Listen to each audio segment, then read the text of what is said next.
পাহাড়ে ঘোড়াতে করে নামলাম। আমার যাওয়ার সময় পায়ে একটু ক্র্যাম্প লেগে গেছিল। বাগাছি রায় বাম্বু থেকে এবিসি যেতে অন্তত একদিন দুদিন মিনিমাম লাগে। এটা এখানে আসা থেকে পর্যন্ত শুধু বৃষ্টি পেয়েছি। ফলে কেউ যদি না আসে ক্যামেরায় বা এমনি নর্মালি দেখিয়ে ছবি দেখিয়ে বোঝানো সম্ভব নয় যে অ্যাকচুয়ালি রাস্তা ওই রকম হতে পারে। বৃষ্টি পেয়েছি, ভিজিনি এরকম দিন নেই। খুব ভয় ছিলাম শরীর খারাপ হবে কিনা।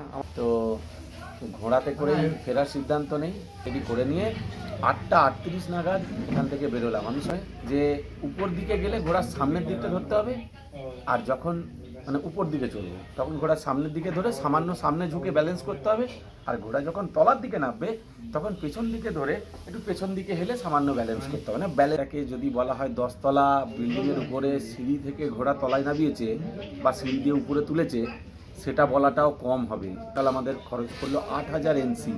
তো শুনলেন একজন ট্রেকারের নিজের রিয়েল টাইম এবং ফার্স্ট হ্যান্ড অভিজ্ঞতা, পাহাড়ে সমস্যায় পড়া এবং তার থেকে কী করে বেরিয়ে আসা।